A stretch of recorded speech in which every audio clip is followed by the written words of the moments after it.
The matchups are set for Championship Sunday.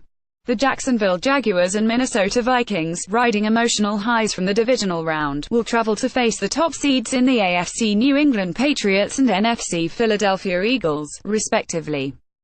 All four teams deserve to be here and, therefore, don't offer many weaknesses to pick at. Yet, by combing through the wealth of data in Pro Football Focus catalog, we can find a handful of mismatches in the AFC and NFC championship games. If either side in the matchups listed below over or underperform expectations, it could be what helps decide which teams advance to Super Bowl 52. AFC Championship game: Jacksonville Jaguars at New England Patriots. Jaguars coverage linebackers vs. Rob Gronkowski and the Patriots running backs. Despite Ben Roethlisberger's big numbers from the divisional round, the Jaguars' defense still fields one of the best pass rushers and cornerback duos in the NFL. As such, opponents are wary about dropping back in the pocket to let long-developing deep throws come together. Linebackers Telvin Smith and Miles Jack are the primary pass defenders at the second level for Jacksonville, and the duo allowed a combined 949 yards in coverage during the regular season, with both ranking in the top 12 in yards allowed in coverage among linebackers who played 300-plus snaps. Last week, Smith was beaten by the Steelers for 12 catches and a touchdown on 13 targets. The Patriots routinely take advantage of such minor cracks in their opponent's armor. Consider that, in the regular season, the Titans allowed more yards to running backs than any other team, and in last week's divisional round game between Tennessee and New England, Patriots backs Dion Lewis and James White combined for 17 targets.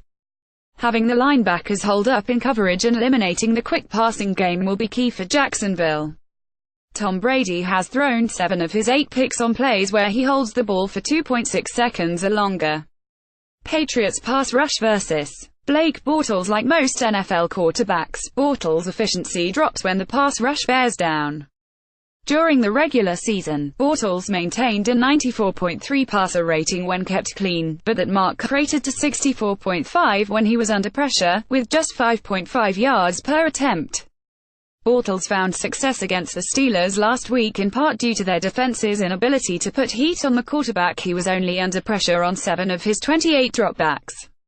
New England was an inconsistent pass-rushing team during the regular season, but it's worth noting that the Patriots walloped Marcus Mariota for 8 sacks last week and pressured him on 39.6% of his dropbacks. If New England is closer to its regular season form in the rush department, Bortles will have a far better shot at recording another stable outing, and the Jaguars' speedy receivers will have time to find open room against an up-and-down secondary. Tom Coughlin vs. Bill Belichick. Let's take a quick stroll down narrative street. Few coaches have enjoyed the success against Belichick that Coughlin has over the last few decades. Coughlin is 52 all-time against Belichick, including most notably the 2 Super Bowl wins with the Giants. Of course, Coughlin no longer roams the sidelines in his current role as the Jaguars' executive vice president of football operations, but this team certainly carries the identity of those he once led in New York. Jacksonville boasts an aggressive frontline pass rush that rivals the Giants' groups that rattled Tom Brady in those Super Bowl losses. Brady posted 69.4 and 51.6 passer ratings under pressure in the 2007 and 2011 Super Bowls, respectively. The Jaguars will need a similar result if they hope to slay the AFC's menacing giant. NFC Championship game: Minnesota Vikings at Philadelphia Eagles. Jalen Mills vs. Stefon Diggs. In case you forgot, amid Adam Thielen's all-pro season, that Diggs is one of the world's most dangerous wide receivers. Diggs reminded you in historic fashion with his walk-off touchdown against the Saints in the divisional round last week. In the NFC title game, Diggs will primarily match up with Eagles left cornerback Mills, who gave up an NFL-high 9 touchdowns in coverage and was the only Eagles corner to allow a passer rating north of 90.0 during the regular season. Diggs led all wide receivers in Pro Football Focus yards per route run efficiency metric during the divisional round, but he was great all season. Vikings quarterbacks posted a 120.4 passer rating when throwing to Diggs this season, which trailed only Tyreek Hill among wide receivers with more than 80 targets. The Eagles will be in trouble if Mills is unable to contain Diggs and his truly game-breaking ability on Sunday. Eagles pass rush vs. Case Keenum stood strong in the face of the pass rush this season, tying Matt Ryan for the fourth best accuracy rate, 69.2%, when under pressure among quarterbacks with at least 200 dropbacks. However, Keenum had a disastrous outing against the Saints pass rush last week, posting a hideous 5.1 passer rating when under pressure. The Vikings can't afford a similar performance in Philadelphia. The NFC East champions were Pro Football Focus best pass rushing team in 2017. Led by star defensive tackle Fletcher Cox, the Eagles posted 238 quarterback hurries and 81 hits. Keenum has played so well all year and deserves the benefit of the doubt, but he'll need to play within himself and not succumb to an over-aggressive mindset that saw him miss some throws and dare that hideous pick against New Orleans.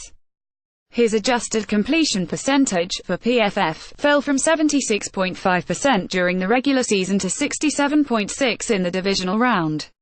Everson Griffin vs.